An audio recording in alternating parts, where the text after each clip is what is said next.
సట పూర్ణిమ సాయి ఎందుకు వెళ్ళనంది, ఇప్పుడు వెళ్తుండడానికి రీజన్స్ ఏంటి?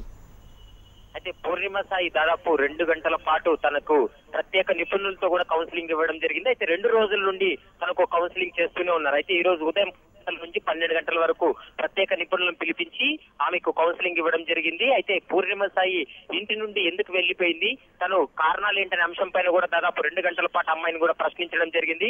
ఆమె చెప్తున్నది ఒకటే, తనకు వచ్చినటువంటి పీడకాలతోనే తను ఇంటి నుంచి వెళ్లిపోవడం జరిగింది. తన తల్లిదండ్రులకు అపాయం కలుగుతుందన్న ఒక ఉద్దేశంతోనే ఇంటి నుంచి వెళ్లిపోయినాను అనేది కూడా ఆ కౌన్సిలింగ్ లో ఉన్నటువంటి ప్రతినిధులు కూడా చెప్పినటువంటి విషయాలు కూడా వెలుగులోకి వస్తున్నాయి. అయితే తనను ఏదైతే మానసిక స్థితి సరిగ్గా లేకపోవడంతో దాదాపు 2 రోజులుగా అమ్మాయికి కౌన్సిలింగ్ నిర్వహించి ప్రస్తుతం అమ్మాయిని వాళ్ళ తల్లిదండ్రులకు కూడా అప్పగించిన పరిస్థితి కనపడుతుంది. ఎందుకంటే తను బాలల సదన్లో దాదాపు 2 రోజుల పాటు ఉంచారు. అక్కడ ఉన్నటువంటి విద్యార్థులను, తర్వాత అక్కడ ఉన్నటువంటి పిల్లలతో ఆమె కలిసి ఉండే విధంగా కూడా అట్మాస్ఫియర్ క్రియేట్ చేసి దాదాపు 2 గంటల పాటు అమ్మాయికి మానసిక స్థితి ఏ విధంగా ఉందనే అంశం పైన ప్రత్యేకంగా ఒక డాక్టర్ కూడా పిలిపించి రావడం జరిగింది. పిలిచిన తర్వాత అమ్మాయిని కూర్చోబెట్టుకుని అమ్మాయి కౌన్సిలింగ్ నిర్వహించి తల్లిదండ్రుల దగ్గరికి వెళ్తానని ఆమె ఇచ్చిన తర్వాత ఆమె సంతకం పెట్టిన తర్వాతనే తల్లిదండ్రులకు అప్పచెప్తామంటూ కూడా చెప్పడం జరిగింది. అయితే ఈ నేపథ్యంలోనే తను ఒప్పుకొని తను సంతకం చేయడంతోనే వారి తల్లిదండ్రులు కూడా అప్పగించారు. 3 రోజుల్లో తన స్కూల్ కూడా వెళ్తానన్నట్లు కూడా చెప్పినట్లు కూడా అక్కడ ఉన్నటువంటి సిడబ్ల్యూసి ప్రతినిధులు కూడా చెప్తున్నారు.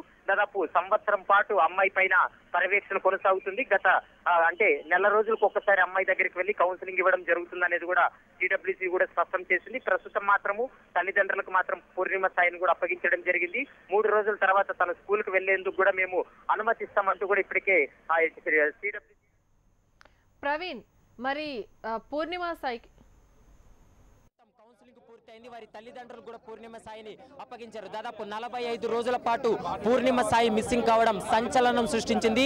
ప్రస్తుతం బాల సదన్లో కూడా సిడబ్ల్యూసి అధికారులు వారికి కౌన్సిలింగ్ ఇచ్చి పూర్ణిమ సాయిని వాళ్ళ తల్లిదండ్రులు కూడా అప్పగించినటువంటి విషయం మనకు స్పష్టంగా తెలుస్తుంది. ప్రస్తుతం వాళ్ళ నాన్న నాగరాజు ఉన్నారు, వాళ్ళు అడిగి తెలుసుకుందాం. సార్ చెప్పండి సార్, పూర్ణిమ సాయి ఇప్పుడు ఇంటికి వచ్చేస్తుంది, ఏ విధంగా ఫీల్ అవుతున్నారు? ఎందుకంటే 45 రోజుల పాటు మీరు పడినటువంటి బాధను మేము చూసాము, ఎలా ఫీల్ అవుతున్నారు? మీరు ఫస్ట్ నుంచి అబ్జర్వ్ చేశారండి మా బాధ, మీ ఫస్ట్ షేర్ చేసుకున్నాను మీతో కూడా చాలాసార్లు మాట్లాడాను. నేను చాలా హ్యాపీ అండి. 40 డేస్ తర్వాత మాకు మళ్ళీ రావడం అంటే ఈ టైప్లో ఎంత కండిషన్లో అసలు ఇంత హెల్త్ ప్రాబ్లం లేకుండా మా చేతిలో మాకు వచ్చినందుకు మాకు చాలా హ్యాపీగా ఉందండి. అసలు నిజంగా హైదరాబాద్ నుంచి పూర్ణిమ సాయి ఎలా వెళ్ళిందంటే అక్కడికి అక్కడ ఎవరిని కలిసింది, ఈ విషయాలన్నీ ఏమన్నా పూర్ణిమ సాయి చెప్పిందా? మాకు ఇంకా డీటెయిల్స్ తెలియదు. అంతా కోర్టుకి సబ్మిట్ చేయాలి. కోర్టు వాళ్ళైతే అంతా చూస్తే ఇదంతా నార్మల్, ఇది ఏం లేదు అని చెప్పేసి మాకు చెప్పడం మాకు అమ్మాయిని హ్యాండ్ ఓవర్ చేశారండి. అయితే పూర్ణిమ సాయికి ఏదో కళలో వచ్చింది అనేది వాస్తవమా? ఏం కళలో వచ్చిందని ఏం చెప్తుంది వాళ్ళ అధికారులతో? అలా వచ్చిందంటే ఆ వయసులో పిల్లలు మేము ఎక్స్ప్లెయిన్ చేయలేం కదండి. 14 years అమ్మాయి అంటే ఏదో డ్రీమ్ వచ్చిందంటే ఆ పట్టుకుని వెళ్ళిపోయింది, బ్యాగ్ పట్టుకుని వెళ్ళిపోయింది. 1 year ఎక్కడ ఉండాలని బయట అని ఆమె చెప్పింది. అవేం ఉండవు, కళలన్నీ ఉండవు అని చెప్పేసి మేము కౌన్సిలింగ్ చేసామండి. వాళ్ళు కూడా కౌన్సిలింగ్ చేశారు. So now is okay. ఉదయం 10 గంటల నుంచి అమ్మాయికి కౌన్సిలింగ్ ఇచ్చినట్లు తెలుస్తుంది. కౌన్సిలింగ్ ఇచ్చిన తర్వాత మార్పు ఉందా? అమ్మాయి బాగా దృఢంగా ఉందా? ఆమె మానసిక స్థితి అంతా బాగుందా? దృఢంగా ఉందండి. ఏంటంటే ఇవన్నీ తెలియదు ఆమెకి, ఎలా ఉంటాయి అని తెలియదు. అంతా ఓకే, ఓకే సార్. అయితే పూర్ణిమ సాయి ఇక్కడ నుంచి వెళ్ళిపోయిన తర్వాత తల్లిదండ్రులతో మాట్లాడాలన్న ఇది ఆమెకి కలగలేదా? ఉందండి. కాకపోతే ఆమె ఏదో ఈ కళలో ఉండిపోయి ఇట్లా చేసిందండి. కానీ అంత వేరే విధంగా న్యూస్ వెళ్ళిపోయి అంత అమ్మాయి మీద వేరే విధంగా న్యూస్ వచ్చింది, అట్లా ఏమి లేదండి. అమ్మాయికి అమ్మాయి అయితే ఇప్పుడు నాకు ఓకేనండి. సో ఏదైనా వచ్చినా కానీ అమ్మాయి అయితే సేఫ్గా వచ్చిందండి. మాకు అదే చాలా సంతోషం అండి. మేము పడ్డా 45 రోజులు మేము బాధకండి నిజంగా. పూర్ణిమ సాయి వాళ్ళ తల్లితో బాగా మాట్లాడుతుంది, ఏం చెప్తుంది తల్లితో?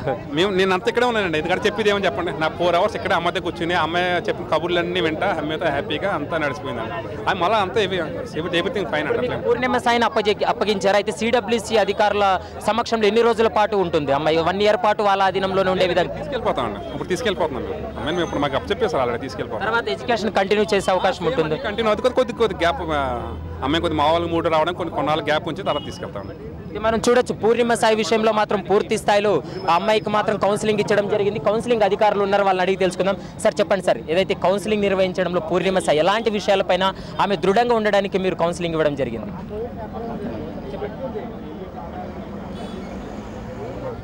ఒక్క నిమిషం.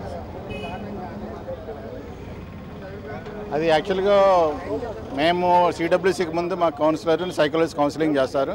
వాళ్ళు థరో రిపోర్ట్ మాకు సబ్మిట్ చేస్తారు. ఆ రిపోర్ట్ బేస్ చేసుకొని మళ్ళీ ఫర్దర్గా మేము క్వశ్చన్ చేస్తాం. పాపని పేరెంట్ని సపరేట్ క్వశ్చన్ చేయడం జరిగింది. పేరెంట్స్ తోటి జరిగినప్పుడు ఏంటంటే ఫస్ట్ పేరెంట్స్ని క్వశ్చన్ చేశాము. పేరెంట్స్ ఏమంటే వాళ్ళ విల్లింగ్నెస్, వాళ్ళు పాపను తీసుకోవడానికి హ్యాపీ ఫీల్ అవుతున్నారని చెప్పేసి అన్నారు. అయితే ఫర్దర్గా వాళ్ళు ఎటువంటి మళ్ళీ ఇట్లాంటి రిపీట్ అవ్వకుండా పాపని కొంచెం కేర్ తీసుకునేదండి. ఎందుకంటే ప్రజెంట్ సోషల్ మీడియా కానీ ఇంకా ఉన్న వాళ్ళు లేటెస్ట్ స్మార్ట్ ఫోన్స్ వల్ల కానీ లేకపోతే వేరే వాళ్ళ ఇంపాక్ట్ పిల్లల మీద పడుతుంది. సో క్లోజ్ అబ్జర్వేషన్లో ఉండాలి పిల్లలతోటి, ఎవ్రీ మూమెంట్ జాగ్రత్త చూసుకోవాలి. ఇంకోటి ఫ్రెండ్లీ నేచర్ అనేది అలవాటు చేసుకోవాలి. మీరు ఇచ్చినటువంటి కౌన్సిలింగ్లో పూర్ణిమ సాయి ఎలాంటి విషయాలు వెల్లడించింది? తన ఇంటి నుంచి వెళ్ళిపోవడానికి ప్రధానమైనటువంటి కారణం ఏంటి? తను ఒకటే చెప్తుందండి, దానికి అనుకోకుండా ఏదో కళ వచ్చింది, ఆ కళలో పేరెంట్స్కి 1 year పాటు దూరంగా ఉండాలి, లేదంటే పేరెంట్కి ఎఫెక్ట్ అవుతుంది, సీరియస్ ఎఫెక్ట్ అంటే దానివల్ల భయపడి దాన్ని వెళ్ళటం జరిగిందని చెప్పేసి అని చెప్తుంది. దాని తప్ప వేరేదేం లేదండి. అయితే అక్కడ వచ్చిన తర్వాత మరి మళ్ళీ ఇంకో కళ వస్తే ఏం చేస్తామని అట్లాంటి కొన్ని క్వశ్చన్స్ అడగడం జరిగింది. అయితే తను మళ్ళీ కల్లో పేరెంట్స్ తోటి కలిసినట్టు కళ వచ్చింది. తర్వాత వాళ్ళ మదర్తో కూడా కలిసింది, ఫాదర్తో కలిసింది. నెక్స్ట్ డే కలిసి కూడా 2 days అవుతుంది. ఈ 2 daysలో కూడా మళ్ళీ ఇటువంటి వాళ్ళ పేరెంట్స్కి హెల్త్ ఎఫెక్ట్ ఏం అవ్వలేదు. వాళ్ళు హ్యాపీగా ఉన్నారు, హెల్తీగా ఉన్నారు. సో వచ్చిన కళ ఇవంతా ఏంటంటే ట్రాష్ లేదంటే ఇట్లా ఉండే ఊహ తప్పించి ఏం లేదు అని చెప్పేసి అనుకుంటు మేము అది కూడా తెలిసాము. నువ్వే ఆమెను అడిగి నువ్వే చెప్తున్నావు ఇట్లా పోనీ మరి నెక్స్ట్ ఇట్లా వస్తే నేను నమ్మను సార్, ఆల్రెడీ నేను ఎక్స్పీరియన్స్ అయ్యాను, నాకు తెలిసి వచ్చింది, ఇంకెటువంటి కళ కానీ ఎవరు చెప్పినా నేను నమ్మను, నేను చదువుకుంటాను, ఒక టార్గెట్ పెట్టుకోని చెప్పి ఆ టార్గెట్ పెట్టుకొని రీచ్ అయ్యి పేరెంట్స్ తోటి హ్యాపీగా ఉంటామని చెప్పేసి. సార్ ఇట్లాంటి చిన్నపిల్లలు ఇట్లాంటి కళలకి వాళ్ళు నిజంగా నమ్మి వాళ్ళు బయటికి వెళ్ళిపోతే వారి ఇంట్లో ఉన్న పేరెంట్స్ చాలా మంది బాధపడతారు. అంటే ఇలాంటి కళలు నమ్ము కూడా ఉండాలంటే ఎలాంటి చర్యలు చేపట్టాలి? అంటే వారికి ఎలాంటి అవగాహన లేకపోవడం వల్ల ఇలాంటివి వస్తుంటాయంటారా? అవగాహన అంటే యాక్చువల్గా ఏంటంటే చెప్పట్లా పేరెంట్స్ ఎవరైతే కొంచెం క్లోజ్గా ఫ్యామిలీ మెంబర్స్ కానీ ఫ్రెండ్స్ కానీ ఎవరైతే క్లోజ్ ఫ్రెండ్లీగా ఉండి ఏదైనా ఇట్లా మన జనరల్గా ఏంటంటే మనకి ఏదైనా వచ్చినప్పుడు మనం క్లోజ్ పేరెంట్స్ చెప్పుకుంటే ఇట్లా కళ వచ్చింది ఏం చేయాలి, ఇట్లా దీని అర్థం ఏంటని అన్నారు. అదే పేరెంట్స్ షేర్ చేసుకుంటే వాళ్ళు దాన్ని క్లారిఫై చేస్తారు. ఇప్పుడు ఆ పాప ఏంటంటే అది ఎవరితో క్లారిఫై చేసుకోకుండా అదే నిజమని నమ్మి ఇంకోటి అది చెప్తే మళ్ళీ వాళ్ళు ఏమంటారు అని చెప్పేసి అపోహతోటి భయపడి వెళ్ళిపోయింది.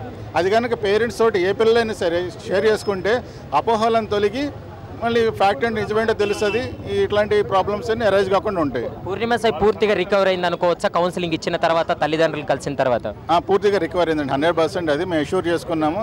తను రిటర్న్కి కూడా మంచి స్టేబుల్ మైండ్లో ఉంది. తన విల్లింగ్నెస్ మొత్తం తను ఏమనుకుంటే మొత్తం రిటర్న్గా తీసుకున్నాము, మంచిగానే ఉంది. ఫర్దర్గా ఎట్లా కంటిన్యూ స్టడీ చేసుకోండి పేరెంట్స్ ఎట్లా ఉంటానని హ్యాపీగా ఫీల్ అవుతుంది. ప్లస్ మా డీసీపీ సూపర్విజన్ కూడా 1 year పాటు అబ్జర్వేషన్ పెట్టాము. మంత్లీ మాకు రిపోర్ట్ వస్తుంది తన దగ్గర నుంచి. పూర్ణిమ సాయి విషయంలో మాత్రం ఇప్పటికే పూర్తిగా కౌన్సిలింగ్ నిర్వహించడం జరిగింది. దీనిపైన హెచ్ఎంటీవీ కథనాలు కూడా స్పందించి అధికారులు కూడా అమ్మాయికి పూర్తి స్థాయిలో కూడా అవగాహన కల్పించాము. ఎటువంటి విధంగా తను మానసిక స్థితి సరిగ్గా ఉండేందుకు 1 year పాటు అబ్జర్వేషన్లో పెట్టే విధంగా కూడా చర్యలు చేపడుతున్నామంటూ కూడా అధికారులు చెప్తున్నటువంటి విషయాలు కూడా మనకి వెలుగులోకి వస్తున్నాయి. ఏదేమైనప్పటికీ పూర్ణిమ సాయి రేపటి నుండి స్కూల్కి వెళ్ళాలంటూ కూడా అందరూ కోరుకుంటున్నారు, వారి తల్లిదండ్రులు కూడా అదే కోరుకుంటున్నారు. ఎందుకంటే 45 రోజుల పాటు పూర్ణిమ సాయి ఎక్కడికి వెళ్ళింది, ఏమైంది అనేది కూడా అర్థం కానటువంటి పరిస్థితుల్లో ఒక్కసారిగా పూర్ణిమ సాయి ఒక కళ రావడం, ఆమె ఆ కళను నమ్మి తను ఇంటి నుంచి వెళ్ళిపోయినటువంటి విషయాలన్నీ కూడా మనకు తెలిసాయి. కాబట్టి ఆమెకు మాత్రం దాదాపు 2 రోజుల పాటు ఆమె కౌన్సిలింగ్ ఇచ్చి ప్రస్తుతం తల్లిదండ్రులకు మాత్రం పూర్ణిమ సాయిని అప్పగించేందుకు కూడా పూర్తి ఏర్పాట్లు చేసి అమ్మాయిని కూడా అప్పచెప్పినటువంటి పరిస్థితి కనపడుతుంది. కెమెరా పర్సన్ రమేష్తో ప్రవీణ్ కలవల, హెచ్ఎంటీవీ, హైదరాబాద్. మరిన్ని వివరాలు చూసే ముందు బులెటిన్లో ఒక షార్ట్ బ్రేక్ తీసుకుందాం. Stay tuned.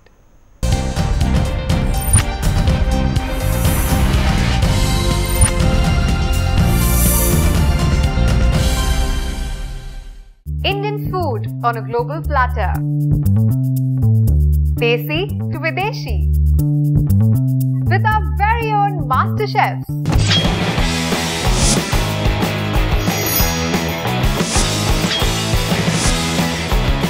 Diverse cuisines united by their passion. Only on the Great Indian Global Kitchen.